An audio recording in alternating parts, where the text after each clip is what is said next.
Chair of the Prince George's Planning Board of the Maryland National Capital Park and Planning Commission. The Planning Board is now in session for April 23rd, 2020.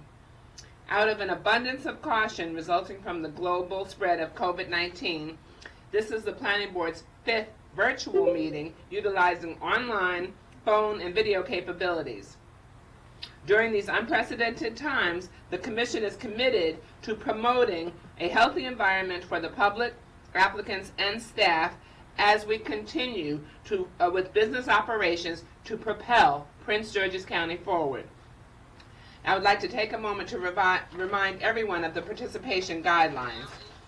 All participants in a Thursday Planning Board hearing must pre-register by 10 a.m. on the Wednesday before the Planning Board meeting.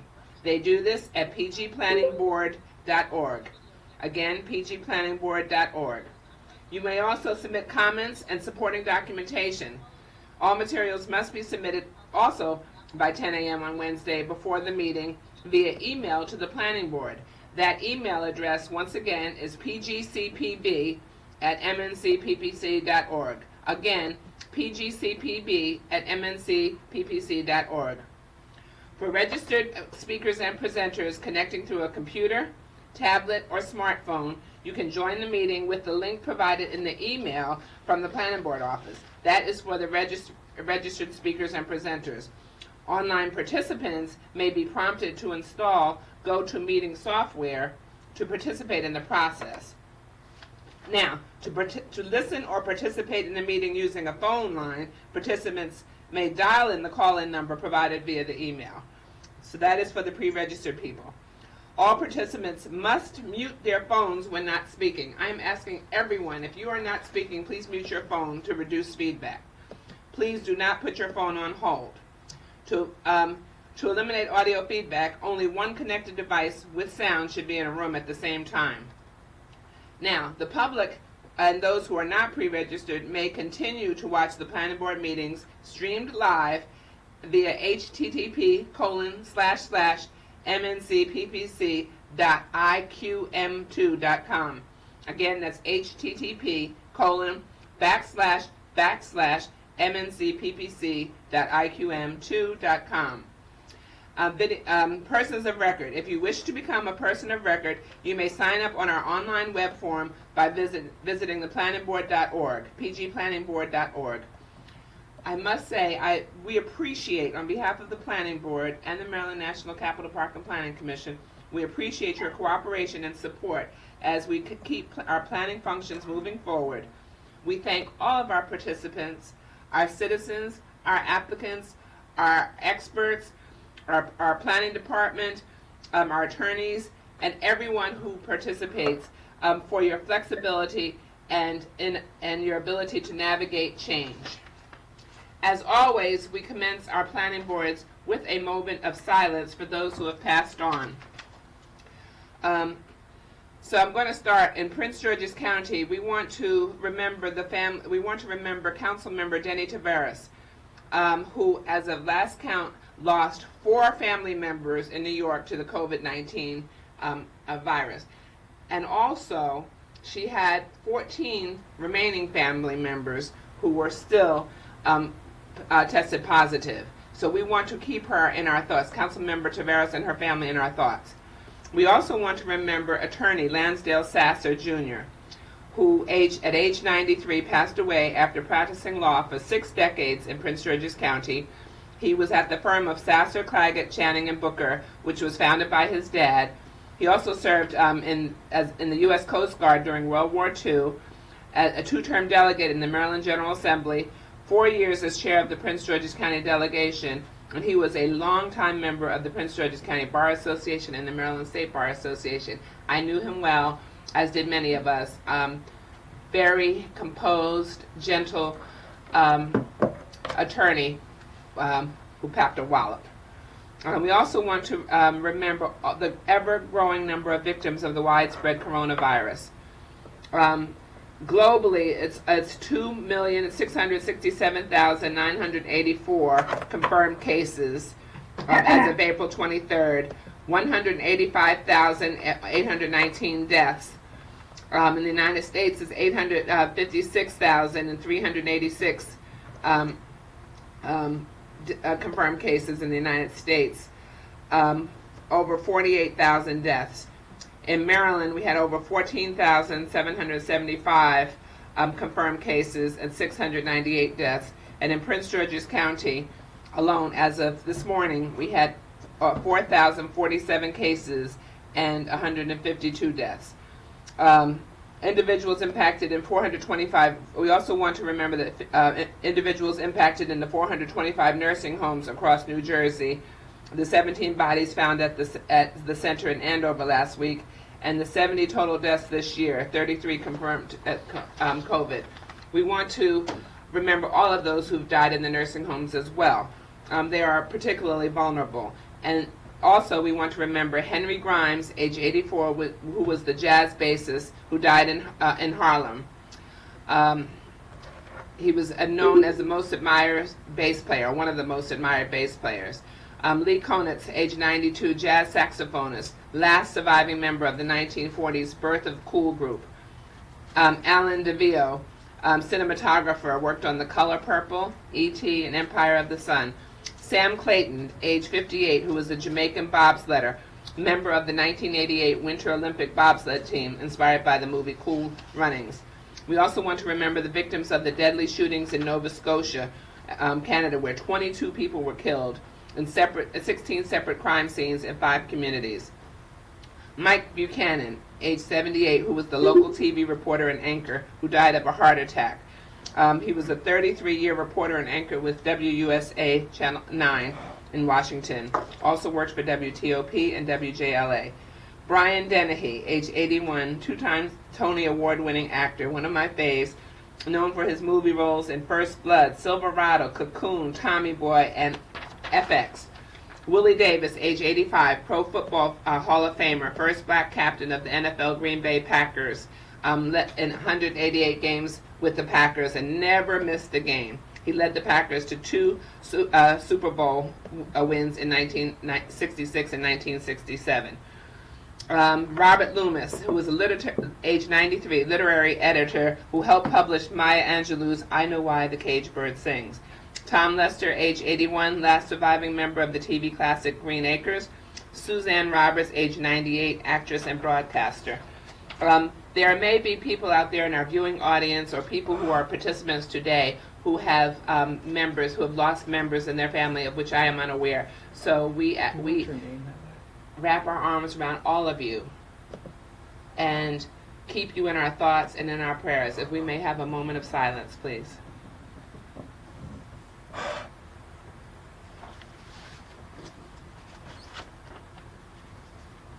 Thank you. Again, we're in April. It is Arab American Heritage Month, and we celebrate everyone of the Arab American background and all the contributions to this world. It's National Donate Life Month. Many people have been organ donors and have saved lives. So consider being an organ donor, and we're thankful to all of those who are still alive and who have donated kidneys to loved ones or family members. It is Alcohol Awareness Month, Autism Awareness and Acceptance Month, Defeat Diabetes Month, Emotional Overeating Month, Child Abuse Prevention Month, and Financial Literacy Month, and Jazz Appreciation Month. This week, we are celebrating and honoring police officers who gave their lives in the line of duty. That was April 18th through 23rd. It is also National Crime Victims' Rights Week and National Volunteer Week. April 23rd is also the English Muffin Day. I will say in 1989, April 23rd, Kareem Abdul-Jabbar played his last game as a Laker. And the Four Tops in 1965, the Four Tops released Can't Help Myself, otherwise known as Sugar Pie Honey Bunch. The NFL Draft starts tonight with the first round, and our Washington football team has the second pick. So let's keep hope alive there. Special announcements. This is Administrative Professionals Week. Yesterday was Administrative Professionals Day, and today is and this week is Administrative Professionals Week. We honor every single administrative professional in the Park and Planning Commission who keeps us afloat, who keeps us organized, who keep us on track, who really give their all with dedication and professionalism. I would submit that every one of us who has any kind of administrative professionals in our organizations or in our offices, we honor each and every one of you. We could not function, we could not do our roles, and we owe you a huge debt of gratitude. It is also, yesterday was Earth Day. We wanted to celebrate the 50th anniversary of Earth Day, and I will tell you our park rangers and our Department of Parks and Recreation did a fabulous video, which you can view on YouTube. We want to say a particular, April 25th, we want to say, can we all join in saying happy birthday to our planning director, Andre Checkley? Happy birthday to our planning director, Andre Checkley. And you can join in when your mics are on. And then we will say on April 27th, we're also going to say, thank you. And we're also going to Ms. Checkley, and we're also going to say, the camera's not on her, she slipped away. We're also going to say happy birthday to Anika Brown Jackson, our acting public affairs and marketing officer. Happy birthday, Anika! Yay. We hope you're watching. Happy birthday, Anika! And finally, if I could have a drum roll, please. I want to say happy birthday to our beloved Prince George's County, Maryland. Yes, founded on April 23rd, 1696, and named after Prince George of Denmark. Prince George's County is officially 324 years old today. So, with so much chaos and tragedy during the current COVID-19 crisis, we cannot fully celebrate or party. There will be no ice cream and cake for Prince George's County. So, I suggest that in lieu of a party, in lieu of ice cream and cake, I suggest that we honor our beloved county on her special day by lifting her in our thoughts, by caring for her 900,000 plus residents, by doing our part to flatten the curve, by practicing social distancing, by checking in on our elderly and those most vulnerable, by going beyond our traditional circle of folks that we checked in and loved ones that we check in, by checking on other people as well. We are our brother's keeper and we are our sister's keeper. And finally, we absolutely must complete our census form. We want every single dollar that Prince George's County is entitled to. In the 2010 census, we left $363 million on the table, and that is untenable. Here's the problem. Prince George's County is in last place of the counties, over 150,000 in size. We are last place in terms of census response. That means we leave money on the table. We are also in first place in terms of the number of people, confirmed cases of the COVID-19 virus. Neither of these is acceptable. And in terms of not completing the census, that falls squarely on our residents. So I'm asking everyone to step up. If we truly love our Prince George's County, let's walk the walk and not just talk the talk. Love is a verb. It requires action. It requires for us to get up and do what we need to do to show our love. So in honor of Prince George's County's 324th birthday, let's show our love, let's turn this around, let's complete our census, let's get every dollar that we're entitled to for our representation, for our SNAP, for our schools, for our hospitals, for our first responders, for everything that we need that would have benefited us during this COVID-19 crisis.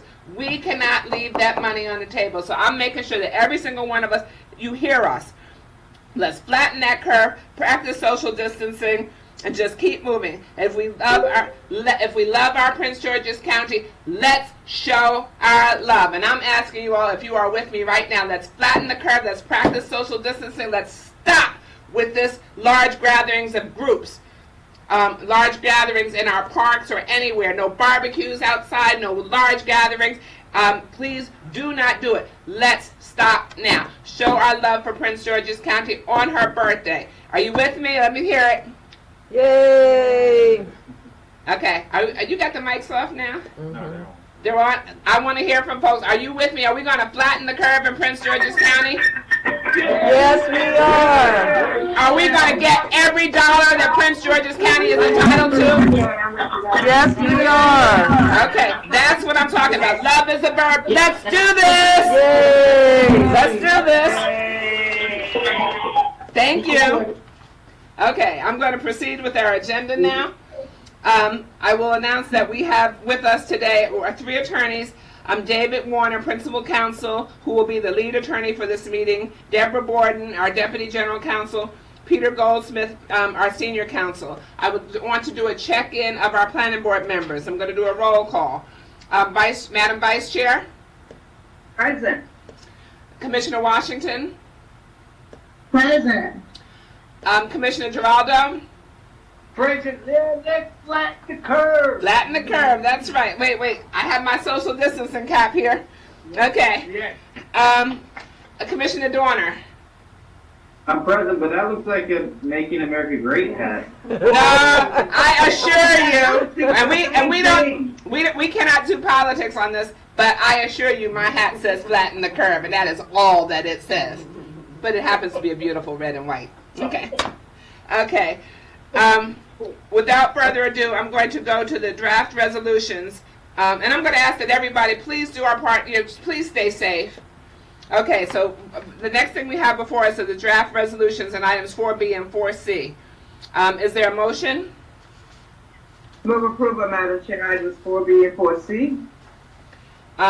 Is there a second? Second. Commissioner Washington, second. Thank you. Okay, I'm calling the vote. Madam Vice Chair? Aye. Commissioner Washington? Aye. Commissioner Giraldo? Aye. Commissioner Dorner? Aye. The ayes have it. It's unanimous. Thank you.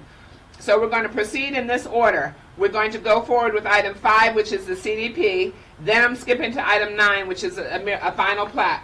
Then item 6, item 7, item 8, and item 10. Okay. So item 5 is the comprehensive design plan 0902-01 for villages at Timothy Branch. I'm first going to do a check-in to make sure that we have everyone. Mr. Bossi? Present. Ms. Kosak? Mr. Tedesco?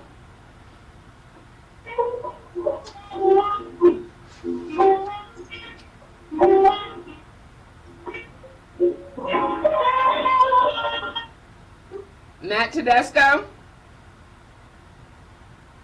Present. Okay. We should have a People Zoning Council Stan Brown on the line. Mr. Brown? Yes, I'm here. Thank you. Kim Finch? Kim Finch? I'm here. Thank you. Tom Masock? Present. Noel Smith? Present. Helen Sun? Present. Thank you. Michael Gardner? Present. Michael Noby? Present. That concludes the list of people that I have signed up. I don't think I missed anybody. Okay, so without further ado, I have a CDP statement to read.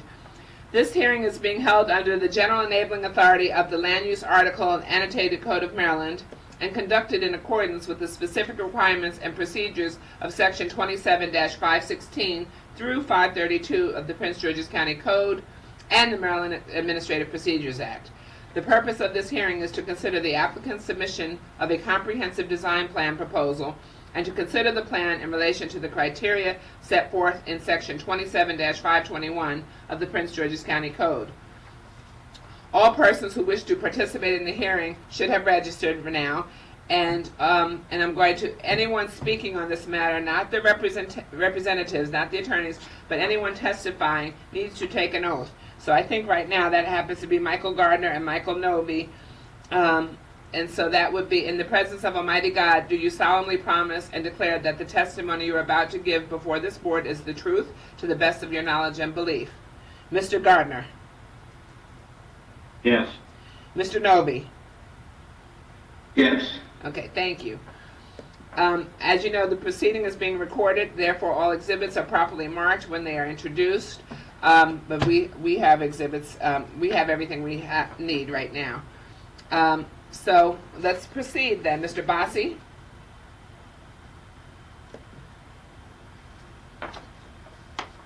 Yes, thank you. Good morning, Madam Chairwoman, members of the Planning Board.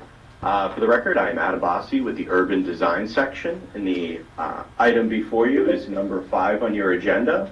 This is the Comprehensive Design Plan Revision, CDP 0902-01 for the villages at Timothy Branch. This amendment is proposed to the CDP, and it consists of updating specific residential development standards and updates to the recreation facilities package. Just please note, as we get started here, that one additional backup item was submitted into the record yesterday prior to the 10 a.m. deadline, and this was submitted by the applicant, and it is a letter from the Brandywine North Keys Civic Association, which notes their support. Oh, it does. I'm sorry. Yes, it does. Yes, we do have that. Thank you. No problem. Okay. Can we move on to slide 2, please? The property is located in Planning Area 85A, Council District 9, in the Brandywine area of southern Prince George's County. Slide 3, please. More specifically, the site is located on the east side of US 301, Robert Crane Highway, southeast of its intersection with Maryland 381, Brandywine Road. Slide 4, please. The subject portion of the Timothy Branch development that is being considered with this revision is in the residential medium development, the RM zone, shown in orange and outlined in green. Second section of Timothy Branch is on the northern portion of the site and is zoned Local Activity Center, LAC. That's the area in red, and that is subject to a separate comprehensive design plan. Located in between the two areas of Timothy Branch, which is that square area, zone EIA and I3 zones, is an existing warehouse. Next slide, please. A portion of the site is located within the military installation overlay zone for noise associated with Joint Base Andrews. At the time of SDP, noise mitigation may be required for development proposed within the MIOC. Slide 6, please.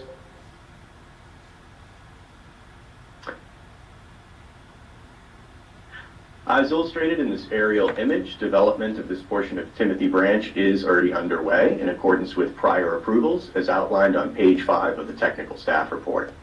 Mattawoman Drive, the main north-south roadway that bisects the site, is partially constructed, as is residential development on the east side of Mattawoman Drive in residential pods RM1 and RM2. Slide 7, please. In general, the site slopes gently toward the east. This is toward the Timothy Branch stream valley near the site's eastern boundary. Other areas of steeper terrain are associated with minor streams and environmental features on the site. Next slide, please.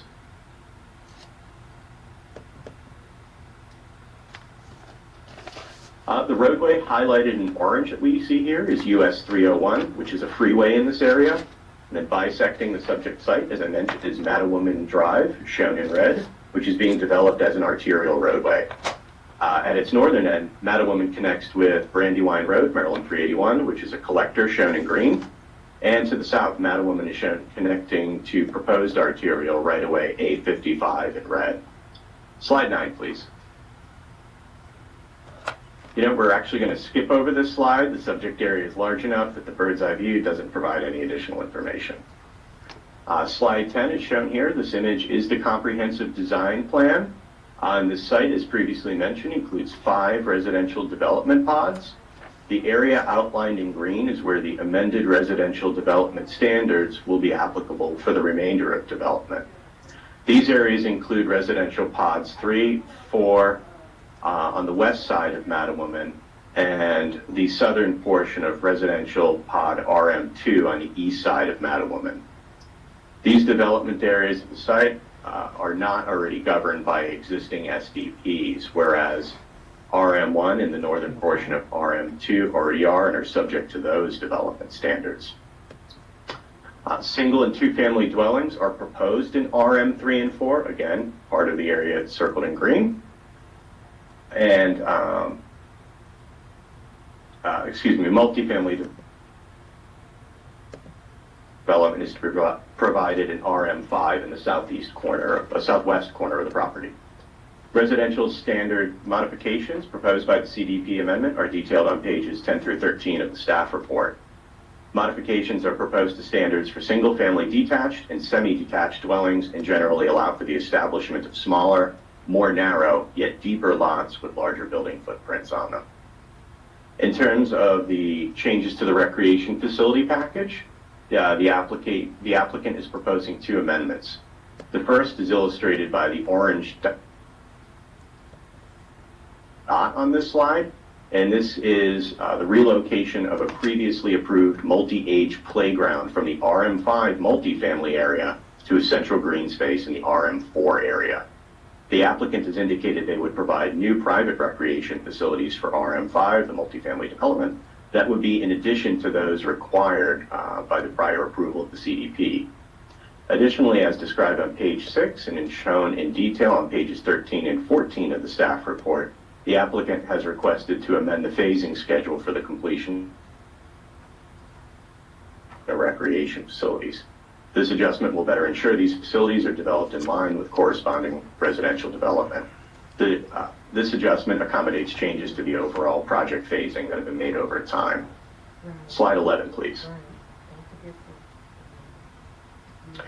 This image provides an overall picture of the development plan for the entire Timothy Branch RM zoned area. And just so the board is aware, multiple SDP applications proposing residential development of RM3 and the northern section of RM4 on the west side of Mattawoman Drive, as well as multifamily development in RM5, are currently in different stages of review by development review staff. These cases, SDP 1701-03 and 1701-04 are anticipated to be presented to the board in the coming months. So in conclusion, the proposed amendments to CDP 0902-01 conform with the requirements of the zoning ordinance and prior approvals as detailed in the technical staff report. Staff is recommending that the planning board approve CDP 0902-01 with conditions included in the technical staff report. It is also our understanding that the applicant is in full agreement with the staff report and its recommendations. This concludes our presentation. Thank you. Thank you. Let me see if there are any questions for Mr. Bossy from the Planning Board. Madam Vice Chair? Not at this time, Madam Chair. Commissioner Washington? No questions, Madam Chair. Commissioner Giraldo? No questions, Madam Chair. Commissioner Dorner? No, ma'am. Okay, so I'm going to turn to Mr. Brown. Do you have any questions? No questions, thank you. Okay, Mr. Tedesco. Good morning, Madam Chair, morning. members of the Planning Board. For the record, Matthew Tedesco on behalf of the owner and applicant. As you indicated earlier in the introduction, with me this morning is Mr. Mike Gardner and Mr. Mike Noby. Although not signed up on your list, but participating today as needed, Mr. John Petrella, Mike German, Mike Lenhart, and also I want to include Suzanne Nickel in the help preparing this application for your consideration today. Before I get into any of the merits of the case, I just want to quickly compliment this applicant and the owner, Mr. Gardner, and his team. As this board is well aware, this project has existed in different iterations or forms for almost 2 decades now. It's got a long history that basically spans my entire career. For that, I'm very thankful and grateful, but we do have a long history. We have continued to move this project forward despite a national recession, a number of other circumstantial challenges that were beyond any of our control, and now a global pandemic. And we had this case before you, as Mr. Bossi indicated, RM1 and RM2, I'm happy to report, are actively being developed with homes being sold, new residents moving into this very exciting development, which we have all been working very hard to come to fruition for many, many years.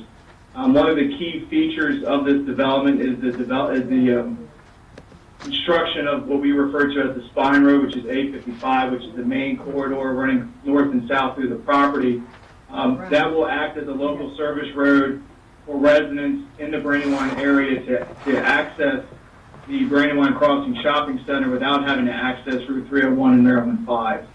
As indicated in the backup material provided by the Brandywine North Keys Civic Association, who has been actively involved in this project since its inception, one of the key factors of their support is obviously the construction of that spine road.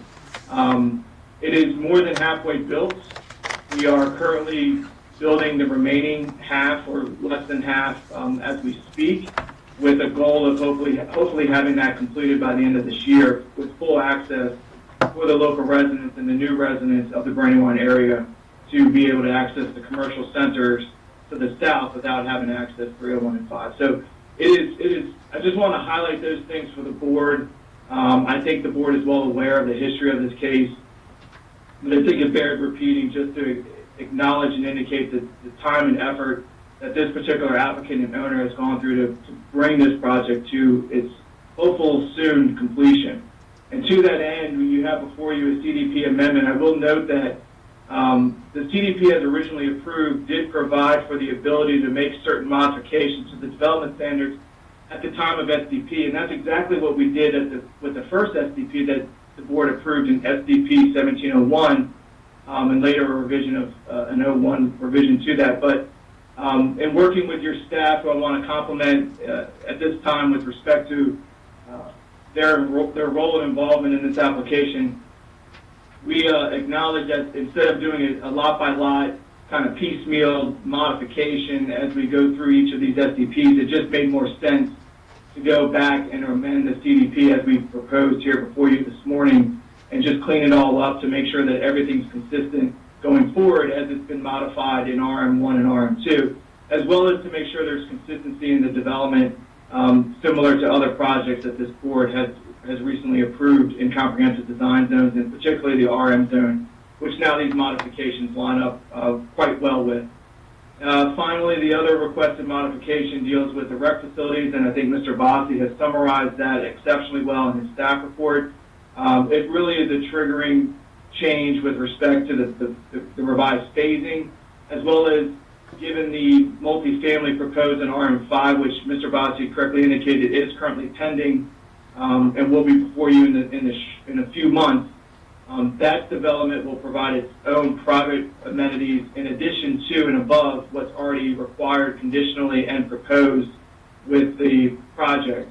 So with that, we felt it was necessary to remove or relocate, I should say, the amenity that was planned for RM5 and move it up to RM4, and then adjust the phasing accordingly to make sure that it aligned with the actual phasing of development as we are now at that process. So with that, Madam Chair, we fully agree with the staff's recommendations. I do not have any requested changes to findings or conditions. I echo Mr. Bossi's comments in his presentation, as well as align myself with the staff report, and certainly incorporate and adopt as further testimony our statement of justification in support of this matter. And with that, we would respectfully request the board's approval and happy to answer any questions. Okay, let's see if there are any questions. Thank you, Mr. Tedesco. Madam Vice Chair? No questions at this time, thank you. Commissioner Washington? No questions, thank you. Commissioner Dorner? No, ma'am. Commissioner Giraldo? No, I have none, thank you. Mr. Brown? No questions, thank you. Thank you. Okay, Mr. Bossi, did you have anything else to add? No, ma'am. Let's see if there's a motion from the planning board. Madam Chair, this is Commissioner Washington, and I move that we adopt the findings of staff and approve CDP-0902-01 along with the associated conditions as outlined in staff's report. Second, this is Commissioner Giraldo. We have a motion and a second. Let's call the roll. Commissioner Washington? Aye. Madam Vice Chair? But aye. Commissioner Giraldo? Aye. Commissioner Dorner? Aye. Okay, thank you. Motion carries 5-0. So I'm now going to go to item 9, which is a final plat. I don't think we have any speakers. Mr. Haller, is that you? I'm here. Okay, so you don't have anything to add, do you? I only have one thing to add, and that's happy birthday, Andre and Anika. Thank you. Wait, what? That's wonderful. But what about Prince George's County? Yeah, thank you. Oh, that too. Okay. So Ms. Connor, can you? We have a final plat before us. A final plat 5-18089 Mattapique Business Park, which is in conformance with the preliminary plan of subdivision. Ms. Connor, do you have anything else to add? No, Madam Chair, I do not. Is there a motion? Move approval, Madam Chair. Commissioner Washington. Commissioner Giraldo, second. Madam Vice Chair? But aye. Okay, Commissioner Washington? I vote aye. Commissioner Dorner? Aye. Commissioner Giraldo? Aye. Okay, the motion carries 5-0. We'll now go to item 6. Thank you. Item 6.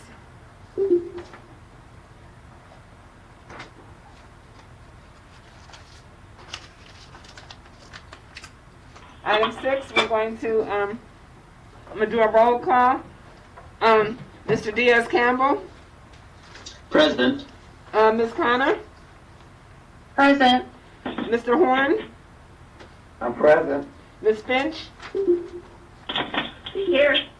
Glenn Burton? I'm here. Ben Ryan? Present. Helen Sun?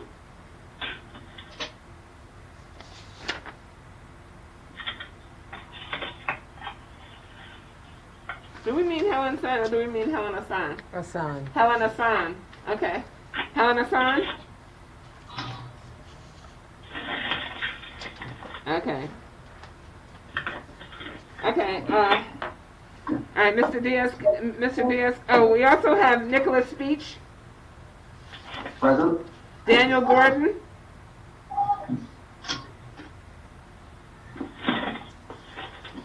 Daniel Gordon. Yeah, Dan Gordon's on the line. Okay. Raymond Goins. Present. Okay. That concludes my speakers list for today. Mr. Diaz-Campbell, you're on. Good morning, Madam Chair and members of the board. For the record, I am Eddie Diaz-Campbell, Senior Planner with the Subdivision and Zoning Section. Item number 6 on the agenda is the preliminary plan of subdivision for TC Mid-Atlantic, 4-19036. The subject project proposes 4 parcels for 362,880 square feet of industrial development. Next slide, please.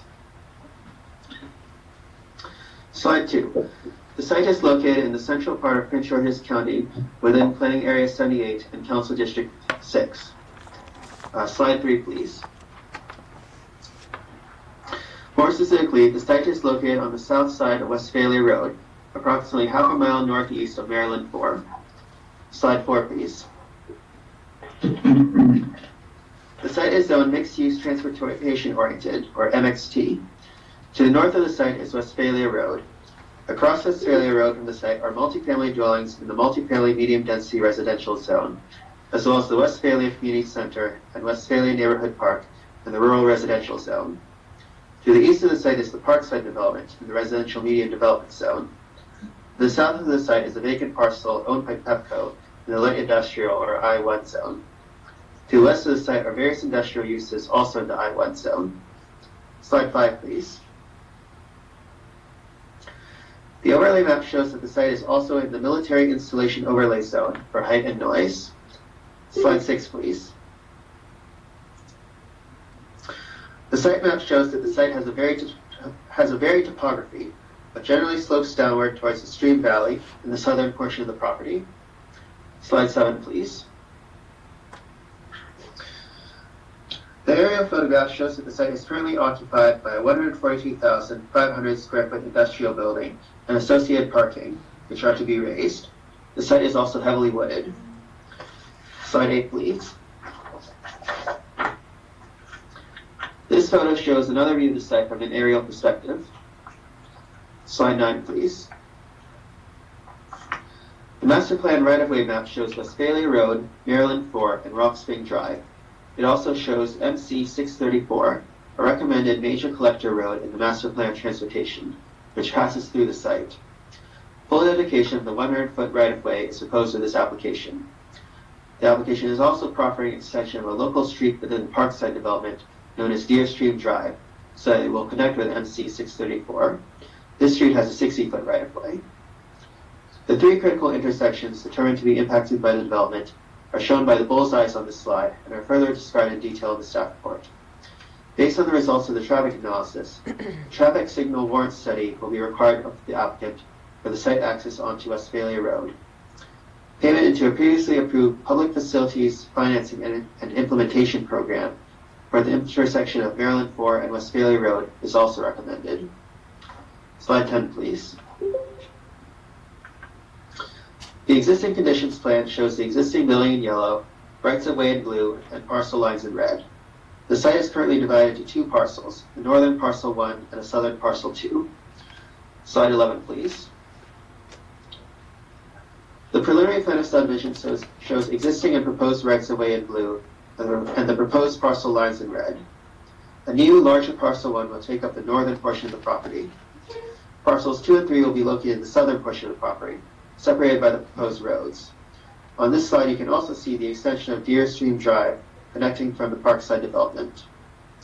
Adequate public facilities, including water, sewer, fire, rescue, and police facilities, are available to serve the site.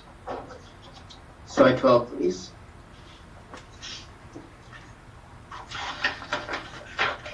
The pedestrian network exhibit shows the approximate location of several facilities to be developed on site. MC 634 has a master plan side path along its southern side. The applicant has also proffered a trail along the east side of the property, leading from Deer Stream Drive to Westphalia Road. Another side path is recommended along Westphalia Road itself. Not shown are standard sidewalks to be built along the other side of MC 634 and both sides of Deer Stream Drive. Slide 13, please. This application is subject to the Woodland Conservation Ordinance, and a TCP1 has been filed with the application. This TCP1 shows the subject parcels in red and the right-of-ways in blue. The boundary of the primary management area is shown by the magenta line. Woodland preservation areas are shown in deep green, while woodland reserved but not credited is shown in light green. 12.99 acres of woodland preservation on site is proposed to meet Woodland Conservation Ordinance requirements. Slide 14, please.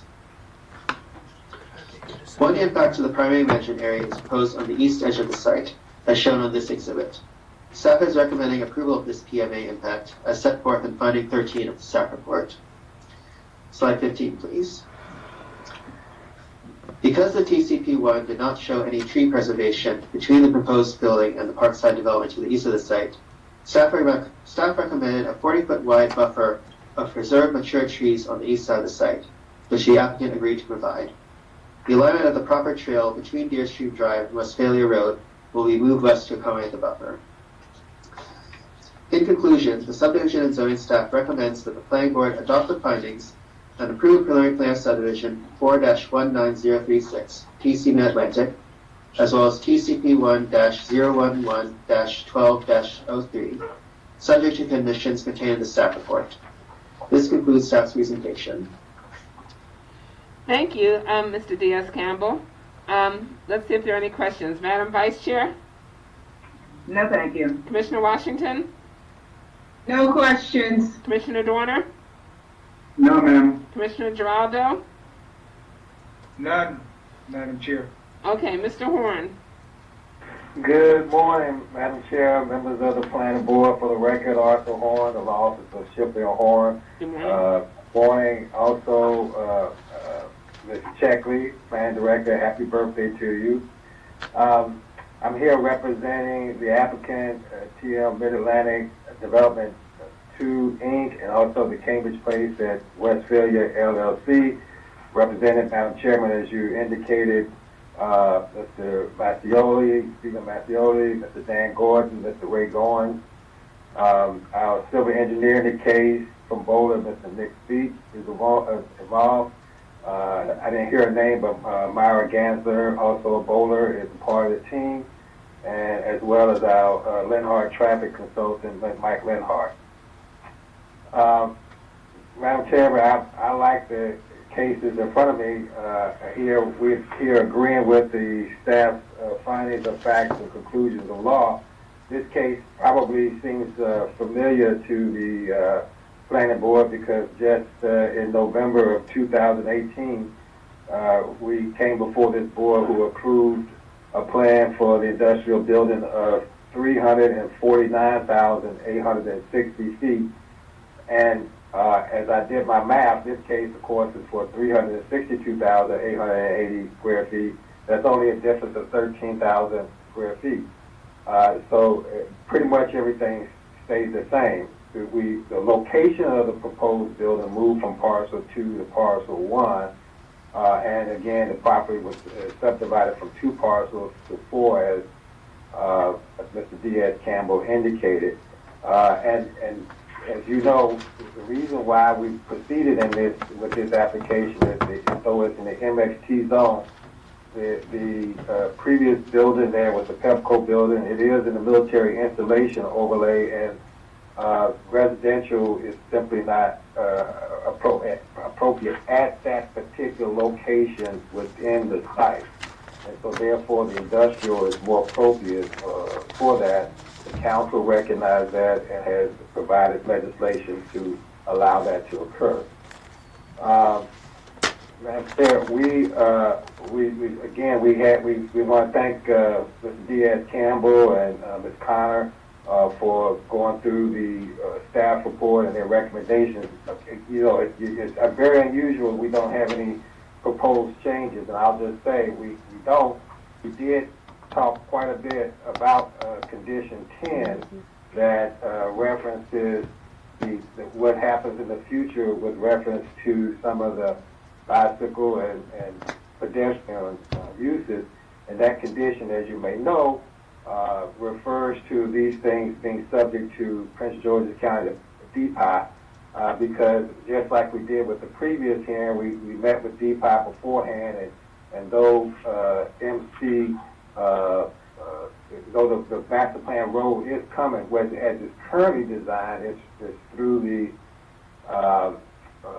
environmental issues. It has some environmental issues for where it's lined up, so therefore it may not be developed at that location, and DPI has agreed to have us dedicate and not build, and so some of the conditions that they talk about, with sidewalks next to that, may not occur. The way the condition was written, it says that, the applicant shall do that, but it is subject to DPI, and also they just want us to provide an exhibit for the detailed site plan that's coming in this case, which is following just in a couple of weeks. So we discussed that thoroughly. I only wanted to say that just so that on the record we know that we agree with the language, and I think we all have an understanding what that language means. So having said all that, Madam Chairman, we agree, and we support the recommendations of the staff. Okay, thank you, Mr. Horn. Let me see if there's any questions. Madam Vice Chair? No questions. Thank you. Commissioner Washington? No questions, thank you. Commissioner Dorner? No, ma'am. Commissioner Giraldo? I have none. Okay, so Mr. Horn, all the people that you have signed up are only here if there's any questions? Only... Yes, ma'am. Okay, thank you. And Mr. Burton, you didn't have anything to add, or Ms. Finch? No. No comment. I have no further comment, Madam Chair. Okay, or Ms. Hassan. Okay, thank you. With that, I'll turn to the board for a motion. Madam Chair, Commissioner Washington here, and I move that we adopt the findings of staff and approve preliminary plan of subdivision 4-19036 and TCP 1-011-12-03, along with the associated conditions as outlined in staff's report. Commissioner Giraldo seconds. Okay, we have a motion and a second. Madam Vice Chair, Vote aye. Commissioner Washington, Aye. Commissioner Giraldo, Aye. Commissioner Dorner. Aye. Okay, the ayes have it 5-0. All right. Thank you, everyone. Mr. Horn, I didn't hear you say happy birthday, Prince George's County, but okay. Next case. Okay. All right. Thank you. All right. We have before us item 7, which currently is a request for a continuance until May 21st, 2020. So at this point in time, I'm only addressing the request for a continuance. So, Mr. Bossy?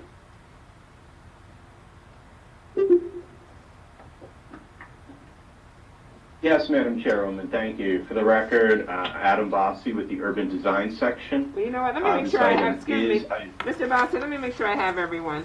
I'm so sorry. Mr. Burton?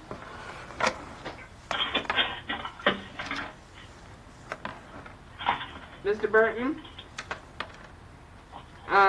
Ms. Finch? Madam Chair, I'm present. Okay, Ms. Finch? Present. Mr. Caputo? I'm present. Jennifer Jackson? Present. Angela Simmons? Present. Okay, thank you. I just want to make sure I have everyone. At this point in time, we're addressing the request for a continuance, and then we'll see what happens there, okay? All right, so go ahead, Mr. Bossy. I apologize. Thank you, Madam Chairwoman. Again, for the record, Adam Bossy with the Urban Design Section. Before you is item 7. This is the specific design plan,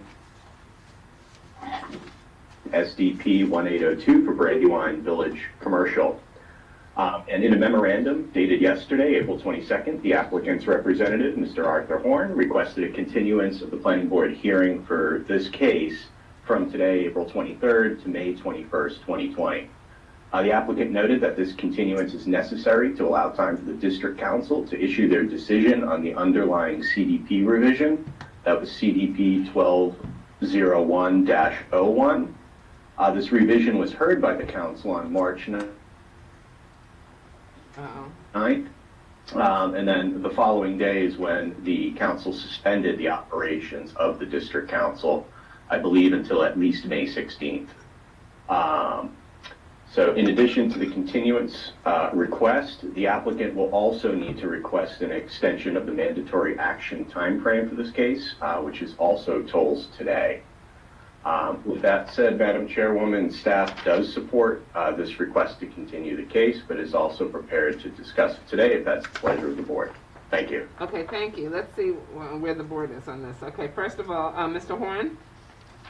Yes, thank you, Madam Chairman, members of the planning board again, Arthur Horn with the law firm of Shipping Horn in Largo, Maryland, and want to first say happy birthday to Prince George's County. I wasn't around when they do the exception. That's been for quite a while, but I'm sure.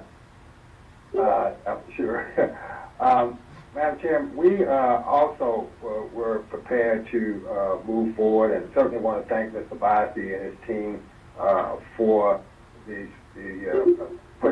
moving forward with the application. However, as he indicated, we anticipated the district council who, the CDP in this particular case was approved by this planning board in November of 2019. The case was before the district council. The district council made a motion to support the planning board's findings of facts and conclusions of law and sent out a request for the resolution consistent with that. However, as Mr. Bossy indicated, at that time, COVID-19 kicked in, and with CR 10 2020, everything was placed on hold. it is our understanding and belief that the matter will be taken back up when the district council meets again, which we believe to be May 18th. And since our case, as well as several others, are already in the pipeline, again, through information and belief, we understand that it will be addressed then on the 18th of May. And so therefore, we ask that this matter be moved to the 21st of May, which is the first planning board after that time period, to be able to move forward with our application for the SCP. As Mr. Bossi indicated, I do want to verbally say on behalf of the applicant, we will waive the 70-day review period, and I will put that in writing to him as well sometime today. Okay, all right. Are there questions of Mr. Horn at this time? Madam Vice Chair? No questions. Okay, Commissioner Dorner? No, ma'am. Commissioner Washington? No questions. Commissioner Giraldo? No questions, Madam Chair. Okay, so let's turn to, on the issue of the continuance. And Ms. Jackson? What day did he ask for? May 21st. Ms. Jackson? Yes, ma'am. Present. Okay, so I'd like to hear, do you have any comments on the request for a continuance until May 21st? Well, I do. I actually just want to express my concerns about this. Okay, one thing, excuse me, can you just identify yourself, even though I called your name, can you identify yourself for the record? Okay. Yes, my name is Jennifer Jackson. I'm a current homeowner here at Chatford. Okay. Okay, thank you. Sure. And I presume when you signed up, you provided your address. Okay. Yes, ma'am. Okay. That's a good date. Excuse me? That's a good date. Okay, thank you. So, so the question, so the applicant has requested a continuance until May 21st, 2020. And if the case is heard on May 2020, you will absolutely have the opportunity to participate. And presumably, even though the applicant is waiting for the council to act, also it provides an opportunity for communications with the citizens, and the residents. So it allows tremendous opportunity. So I just want to make sure I say that before, because it sounded like you might be saying you want to participate, which you absolutely have the right to do. So you can go ahead, Ms. Jackson. Well, yes. I mean, I do appreciate you stating that there will be plenty of opportunities. Several of the homeowners here have submitted emails, and we have a petition, actually, that I believe has been submitted to the planning board.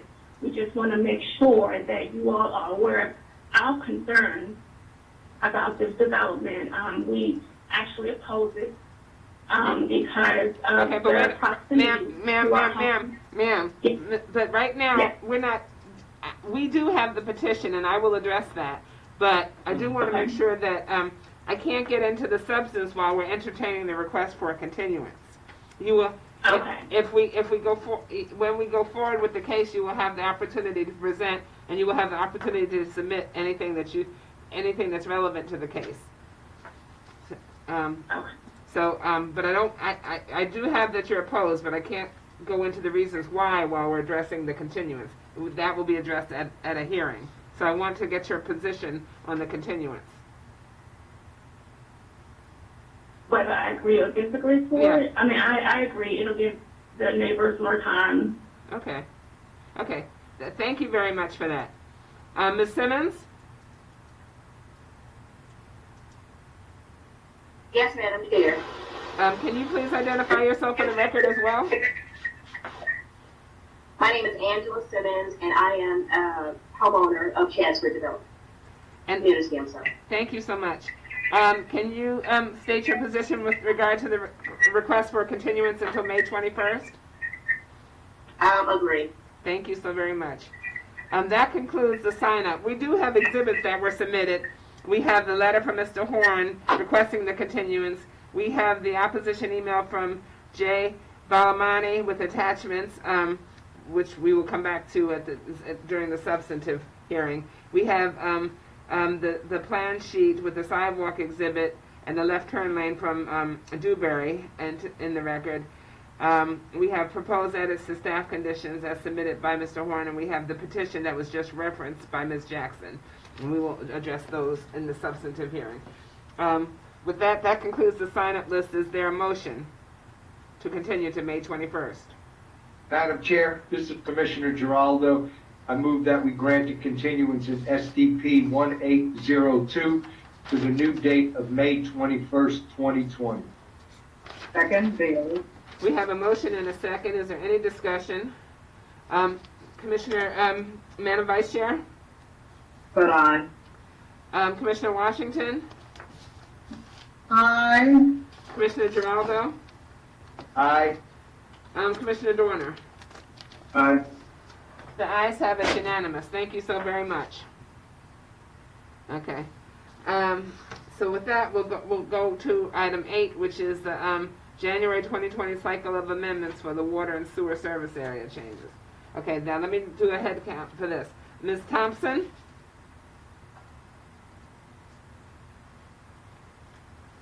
Ivy Thompson?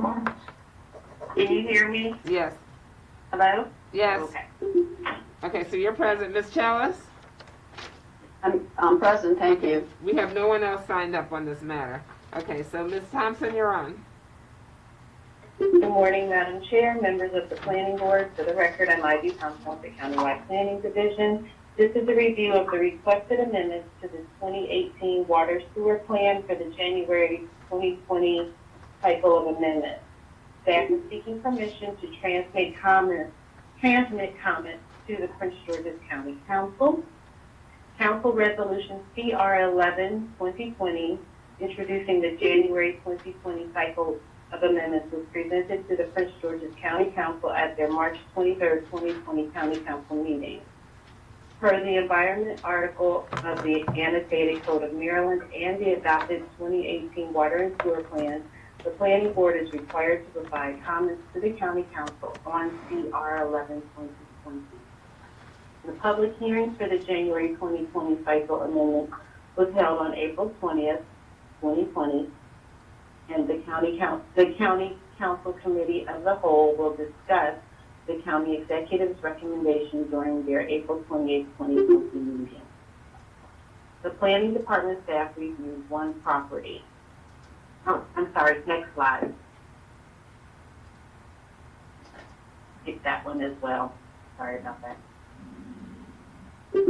And that one, the next slide. Sorry about that.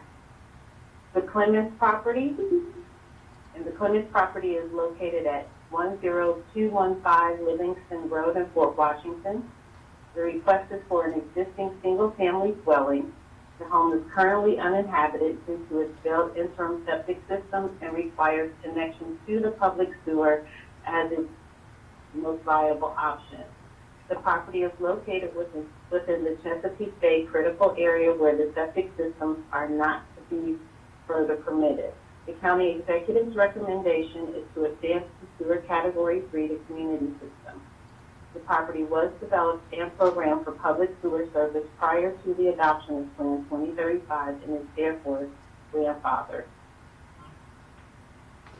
Please note that the 3 Livingston Road residence properties that are included under 3 in the 2020 cycle of amendments were included for administrative purposes to adjust the county's mapping. CPI included them for informational purposes only. No action by the Planning Board is required on those 3 items. Next slide, please. Staff requests Planning Board approval to transmit the January 2020 cycle amendment comments to the Prince George's County Council, and that concludes staff presentation. Thank you, Ms. Thompson. Are there questions from the board, Madam Vice Chair? No questions. Commissioner Giraldo? No questions, Madam Chair. Commissioner Dorner? No, ma'am. Commissioner Washington? No questions. Thank you. Okay, so is there a motion? Madam Chair, go ahead, I'm sorry. Madam Chair, move approval of staff recommendations to transmit to the council. Second, Commissioner Giraldo. We have a motion and a second. Is there any discussion? All in favor? Madam Vice Chair? But aye. Commissioner Washington? Aye. Commissioner Doerner? Aye. Commissioner Giraldo? Aye. Thank you. The ayes have it 5-0. Our final item on today's agenda is supplemental item 10, which is preliminary plan 4-19017, Brandywine Commercial Center. Let me do a check to make sure we have everyone. Tom Severs? Present. Sherry Connor? Present. Ed Gibbs? Present. Kim Finch? Here. Crystal Hancock? Here. Rick Bailey? Present. Okay, that concludes my list. I will say we have some exhibits that have been submitted. We have a letter from Mr. Gibbs dated 4/22/2020 regarding conditions 4 and 9. We have Mr. Gibbs' letter dated April 3rd, 2020 to Sherry Connor. We have an email of 4/17/2020 from Mr. Tim Dinger regarding parcel 14 in DPI 8708-2019 Schraff property. We have the workflow routing slip, and we have pages 16 to 18 again of the technical staff report. I think that concludes everything that I have in the record. Okay, so if I missed anything, I'm sure you will let me know. And I'm going to start off with Mr. Severs. If you can proceed. Okay, thank you. Thank you. Good morning, Madam Chair and members of the board. For the record, I am Thomas Severs, Senior Planner with the Subdivision and Zoning Section. Item number 10 on the agenda was continued from the April 16th, 2020 Planning Board hearing date and is a preliminary plan of subdivision for Brandywine Commercial Center 4-19017 with a variation to section 24-121A3 of the subdivision regulations for direct access to an arterial or higher classification roadway. The subject request is for 4 lots for a total of 295,150 square feet of commercial and industrial development. Additional exhibits were received yesterday prior to 10 a.m. from the applicant's representative, Edward Gibbs, and were posted to the web for public viewing. Next slide, please. The site is located in the southern part of Prince George's County within Planning Area 85A and Council District 9. Next slide. More specifically, the site is located along the northbound side of US 301 Robert Crane Highway, approximately 900 feet south of Shortcut Road. Next slide, please.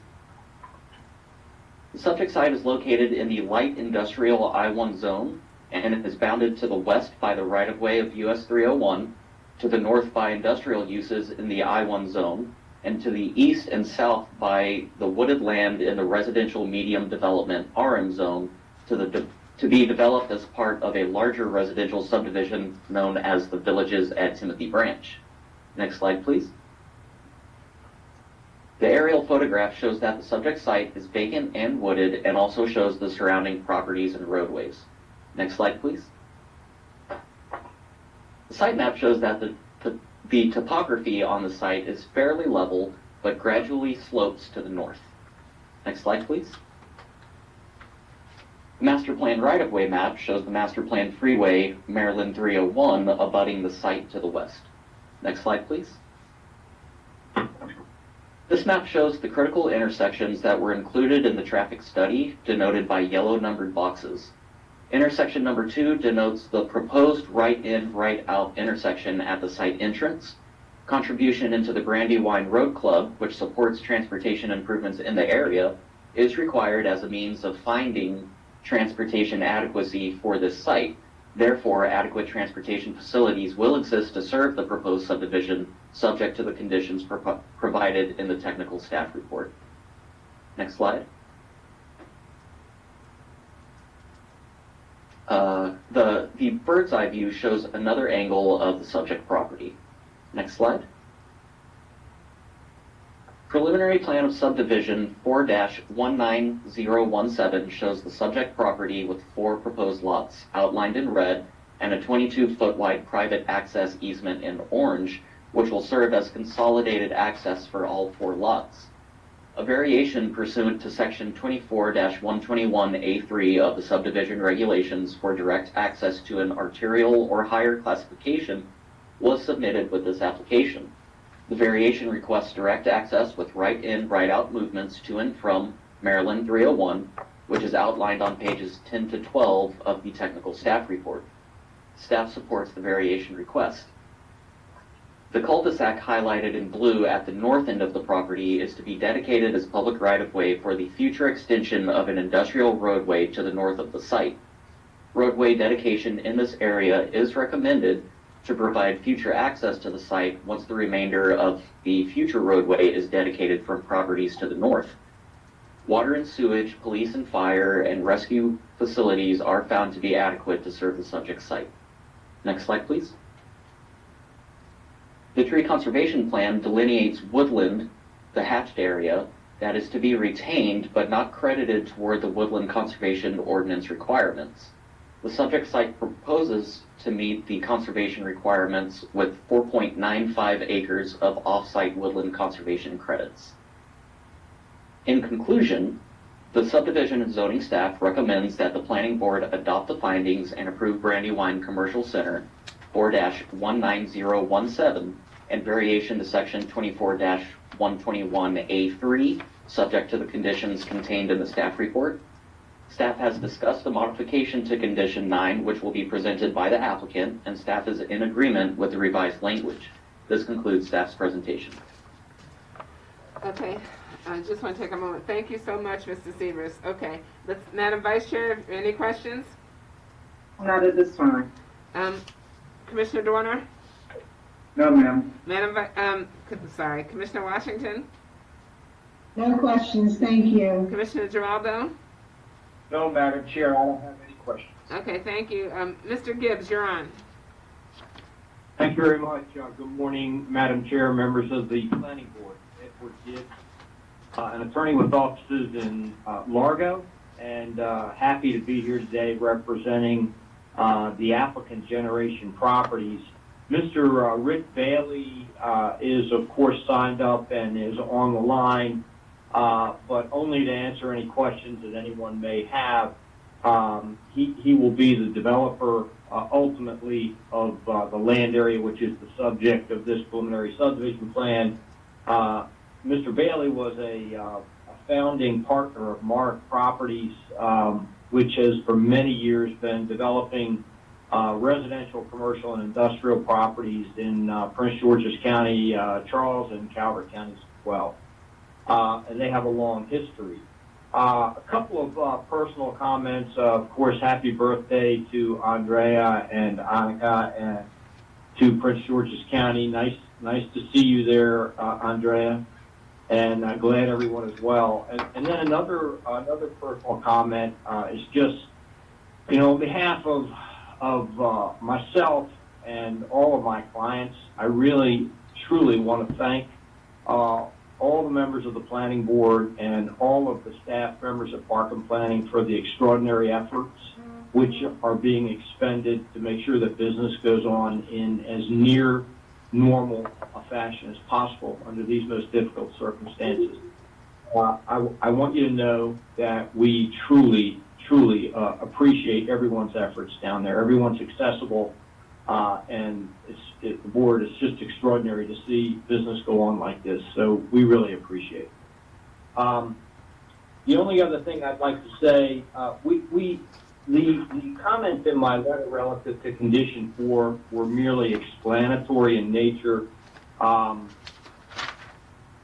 We had a little confusion in our application, which the staff questioned 100% appropriately. And so we clarified that in my letter of April 3rd. And the comment, we have no objection to condition 4. The comment in my letter was just to explain that we had, in fact, already filed a revision to our stormwater concept plan to correctly identify the potential development scenario for the property. The only other issue was condition number 9, which is also addressed in my letter. We never had any objection to the import of condition 9. It was more wording issues that we were concerned about. I made a proffer in my letter, which was submitted yesterday morning, And I was able to then continue conversations with Ms. Connor during the day, and we arrived at a further modification, which was obviously too late to submit. And she can speak for herself, but I'm going to read the modified condition into the record now, if I could. Okay, hold on, And then- hold on, Mr. Gibbs. Let's make sure I give our planning board time to get to the to your letter. So this was your okay. So we have the letter and that in the record, and you were talking about modified condition. So we have what is your current modified condition 9, and that is what you're going to be reading from. Okay, just want to make sure everyone has a chance. Okay. I'm sorry. So I just want to give everyone a chance to get to that as your current modification, which you're going to modify further, I guess, based on your conversation with Ms. Connor. Okay. Yes, Okay. indeed. Okay. Indeed. And listen, all of the modifications are really nuanced. Yes.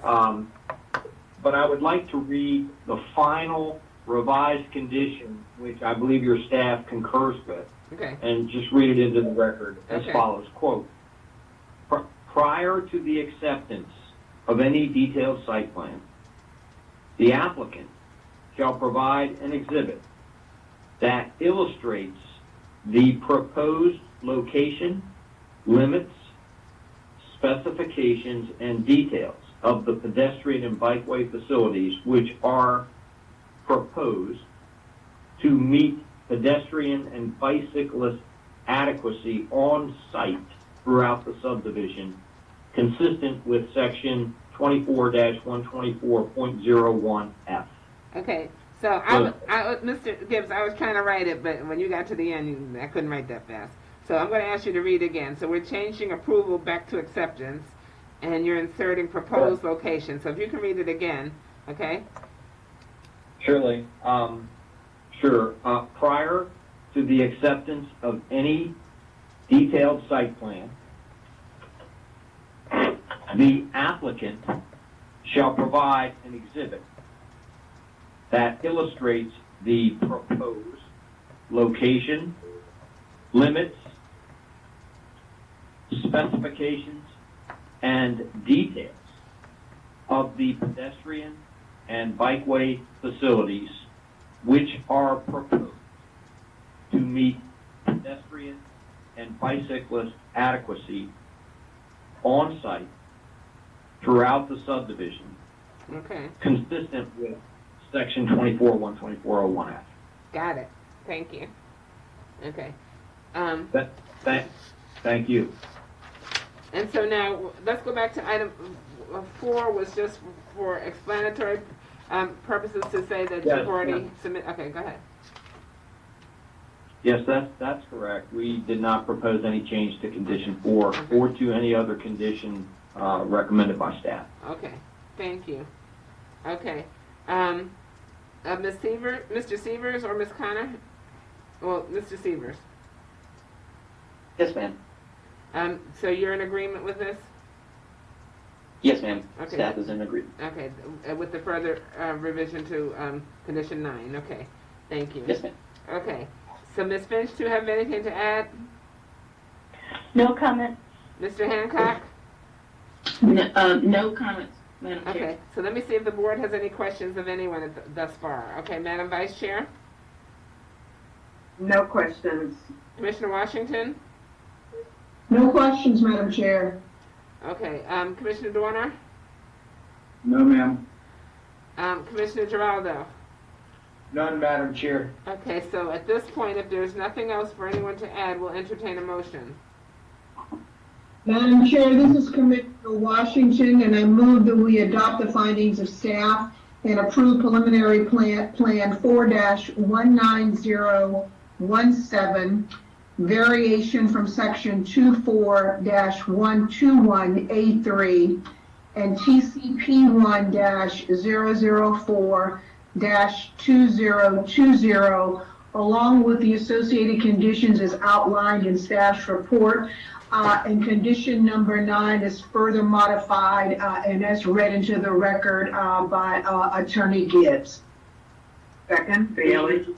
Commissioner Giraldo seconds. Okay. Okay, well, we have a motion by Commissioner Washington. Mr. Giraldo, Madam Vice Chair beat you to the punch with the second. So let's call the roll for the votes. Madam Vice Chair? Vote aye. Commissioner Washington? Aye. Commissioner Giraldo? Aye. Commissioner Dorner? Aye. Okay. The ayes have it as unanimous. Mr. Hunt, are you on this line? Yes, ma'am. Mr. Hunt, is there any additional business to come before the planning board today? Madam Chair, that's all before you today. Happy birthday, Prince George's County, to Andre Checkley and to Anika Jackson. Thank you so much, Mr. Hunt. Thank you.